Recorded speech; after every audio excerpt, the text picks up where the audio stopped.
আসসালামু আলাইকুম। আমি মোহাম্মদ আজিজুল হক, সহকারী শিক্ষক, Shulla school and college, Faridpur Chandpur. সুপ্রিয় শিক্ষার্থীরা, তোমরা কেমন আছো? আশা করি ভালো আছো। তোমাদের দোয়ায় আমিও ভালো আছি। আজ আমি হিসাব বিজ্ঞান দশম শ্রেণীর হিসাব বিজ্ঞান বিষয় দশম অধ্যায় আর্থিক বিবরণী সৃজনশীল প্রশ্ন নিয়ে আলোচনা করব। গত ক্লাসে আমি সৃজনশীল প্রশ্ন সৃজনশীল 2 নং প্রশ্ন নিয়ে আলোচনা করছি। আজকে আমি 4 নং প্রশ্ন নিয়ে আলোচনা করব। 4 নং প্রশ্ন, প্রথম প্রশ্ন দেওয়া আছে, মোট মুনাফা বা ক্ষতি নির্ণয় করো। মোট মুনাফা বা ক্ষতি নির্ণয় করো। তো মোট মুনাফা বা ক্ষতি নির্ণয় করার জন্য প্রথমে আমরা কি করব? আমরা একটা চক তৈরি করে নেব। চক তৈরি করলাম, বিবরণ টাকা। মোট মুনাফা নির্ণয় করতে হলে প্রথমে নেট বিক্রয় নির্ণয় করতে হবে।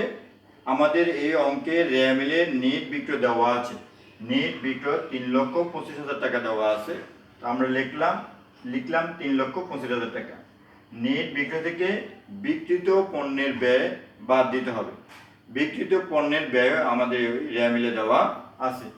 বাদ বিক্রিত পণ্যের ব্যয় 1,52,000 টাকা। বিক্রয় থেকে বিক্রিত পণ্যের ব্যয় বাদ দিলে যে ফল পাওয়া যাবে সেই ফলের নাম হলো নেট মুনাফা।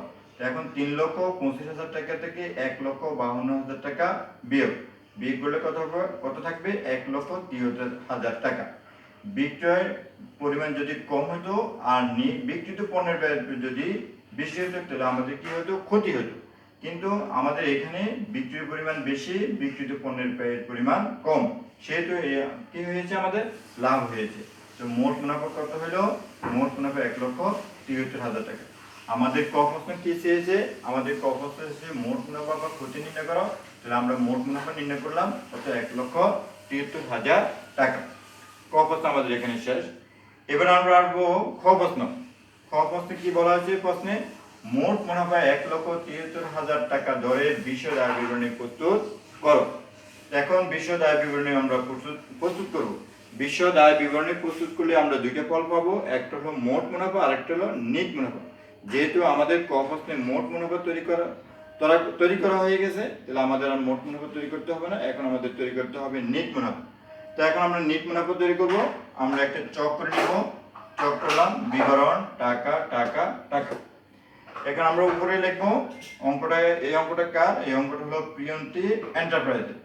প্রিয়ন্তী এন্টারপ্রাইজের বিশদ আয় বিবরণী 31শে ডিসেম্বর 2017 সালে সমাপ্ত বছরের জন্য। এবার আমরা লিখবো মোট মুনাফা। প্রশ্নে প্রদত্ত, প্রশ্নে দেওয়া আছে মোট মুনাফা, প্রশ্নে দেওয়া আছে 1,73,000 টাকা। এখন মোট মুনাফা থেকে কি বাদ যাবে? বাদ যাবে পরিচালন ব্যয়। পরিচালন ব্যয় কি আছে? বেতন ও সম্মানী। রেমিলে দেওয়া আছে বেতন ও সম্মানী 72,000 টাকা। এখন বেতন ও সম্মানী 72,000 টাকা, কিন্তু সমন্বয়ে বলা হয়েছে 4 মাসের বেতন ও সম্মানী বকেয়া রয়েছে। তো 4 মাসের বেতন ও সম্মানী বকেয়া হলে আমরা কয় মাসে পেয়েছি? আমরা পেয়েছি 8 মাসে। কিভাবে বুঝলাম আমরা 8 মাসে পেয়েছি? আর্থিক বিবরণী অঙ্কগুলি সাধারণত এক বছর মানে হলো 12 মাসে। অর্থাৎ আমি 12 মাসের বেতন ও সম্মানী পাওয়ার কথা ছিল, আমি 4 মাস পাইনি, তাহলে আমি কত মাস পেয়েছি? 8 মাস পেয়েছি। এখন দেখো 8 মাসে আমি কত টাকা পেয়েছি? 8 মাসে আমি 72,000 টাকা পেয়েছি। 72,000। তাহলে 1 মাসে আমি কত পেয়েছি? 1 মাসে আমি পেয়েছি 72,000 ভাগ 8 সমান সমান কত হবে? 9,000 টাকা। 1 মাসের বেতন হলো 9,000 টাকা। আর যেহেতু আমার বেতন বকেয়া রয়েছে 4 মাস, 1 মাসের বেতন যদি বকেয়া 9,000 টাকা, তাহলে 4 মাসের বেতন বকেয়া হলো কত? 4 9 36,000। 9,000 পূরণ 4 সমান সমান কত? 36,000 টাকা। 36,000 টাকা। এখন আমরা লিখবো বকেয়া বেতন ও সম্মানের 4 মাস 36,000 টাকা। তাহলে 72,000 আর 36,000 যোগ করলে হবে 1,08,000 টাকা। এবার আমরা আসবো অবচয় 10%। 10% রেমিলে দেওয়া আছে আসবাবপত্র 1 লক্ষ টাকা, আর সমন্বয় বলা আছে আসবাবপত্র 10% অবচয় ধরো। যেটা হচ্ছে আসবাবপত্র হলো সম্পদ, আর আসবাবপত্র অবচয় হলো পরিচালন ব্যয়। তাহলে এখন আমরা আসবাবপত্র অবচয় ব্যয় বাহির করব। কিভাবে আমরা বাহির করব তোমরা অনুসরণ করো। 1 লক্ষ টাকা, 1 লক্ষ পূরণ 10 ভাগ কত 100, তাহলে এই 0 0 এই 0 এই 0 সমান সমান কত হলো 10,000 টাকা। তাহলে কি হবে 18 অবচয় 10% 10,000 টাকা। তারপরে রেমিলে দেওয়া আছে কমিশন লিখি রেমিলে ডেবিট সাইডের টাকা আছে, ক্রেডিট সাইডের টাকা আছে। তাহলে ডেবিট সাইড হলো পরিচালন ব্যয়, তাহলে প্রদত্ত কমিশন 7,200। তাহলে আমরা কি পরিচালন ব্যয় কি পেলাম, বেতন ও সম্মানী পাচ্ছেন 1,08,000, আর 18 পাচ্ছি 10,000, আর প্রদত্ত কমিশন পাচ্ছি 7,200। 1,08,000, 10,000, 7,200 যোগ করলে 1,25,200। এখন আমরা কি করব, মোট মুনাফা থেকে পরিচালন ব্যয় কি করব, বাদ দিব। 1,73,000 থেকে 1,25,200 বাদ দেওয়ার পরে কত থাকবে 47,800। এই 47,800 নাম হলো পরিচালন মুনাফা। এখন পরিচালন মুনাফার সাথে আমরা কি যোগ করব, অন্যান্য আয় যোগ করব। এখন অন্যান্য আয় হলো বিনিয়োগের সুদ। রেমিলে দেওয়া আছে 10% বিনিয়োগ। বিনিয়োগটা হলো সম্পদ, আর বিনিয়োগের সুদ হলো আয়। তাহলে আমরা কি করব, 1,20,000 টাকা 1,20,000 বিনিয়োগ দেওয়া আছে 1,20,000। 1,20,000 পূরণ 10 ভাগ কত 100 সমান কি হবে 12,000 টাকা। কত হাজার টাকা হবে 12,000 টাকা। তাহলে বিনিয়োগের সুদ হলো 10% 12,000 টাকা।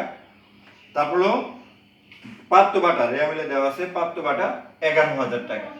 তারপরে কমিশন লিখে ডেবিট সাইডের টাকা দেওয়া আছে, ক্রেডিট সাইডের টাকা দেওয়া আছে।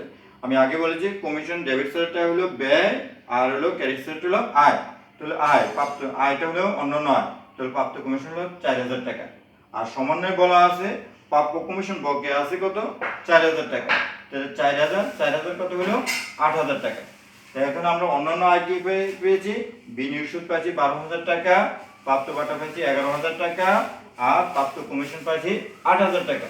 মোট কত হাজার টাকা হলো 31,000 টাকা। এখন পরিচালন মুনাফা কত 47,800, এটার সাথে অন্যান্য আয় যোগ, অন্যান্য আয় হলো কত 31,000 টাকা। এখন আমাদের কি হলো, এই 47,800 এর সাথে 31,000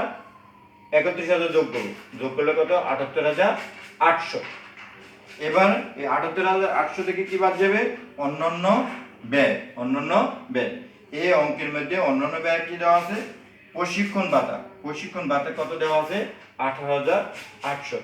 এখন 78,800 থেকে 18,800 কি হবে, বাদ হলে কি কত থাকবে 60,000 টাকা। কত থাকবে 60,000 টাকা। এখন এই 60,000 টাকার নাম কি হবে, নেট মুনাফা। তাহলে এখন আমাদের কি বলছে, বিশদ আয় বিবরণী প্রস্তুত করতে। যেহেতু বিশদ আয় বিবরণী প্রস্তুত করার জন্য বলা হলে আমি আগে বলেছি বিশদ আয় বিবরণীর জন্য দুইটা ফল পাওয়া যায়, একটা হলো নেট মুনাফা আর একটা হলো মোট মুনাফা। যেহেতু ক প্রশ্নে আমরা মোট মুনাফা করেছি, তাহলে ক প্রশ্নে আমরা কি পাবো, নেট মুনাফা কত টাকা 60,000 টাকা। তাহলে আমাদের অঙ্ক খ প্রশ্ন এখানে শেষ। আশা করি তোমরা বুঝতে পেরেছ। যদি তোমাদের কোথাও বুঝতে সমস্যা হলে তোমরা কমেন্টে জানিয়ে দিবে, আমি তোমাদের উত্তর দিতে চেষ্টা করব। আর এই অঙ্কটি বারবার অনুশীলন করবে, তাহলে তোমরা ভালো করে বুঝবে। এই সপ্তাহ থেকে আমরা আরো কয়েকটা অঙ্ক করাবো। এই সপ্তাহ থেকে 2টা অঙ্ক বাধ্যতামূলক দিতে হয়, এই জন্য এই অঙ্কগুলো ভালো বেশি করে অনুশীলন করবে। তোমরা ভালো থেকো, আশা করি তোমরা অঙ্কটি বুঝতে পেরেছো। ভালো থেকো, সুস্থ থাকো, এই কামনা করে আজকে আমি বিদায় নিচ্ছি।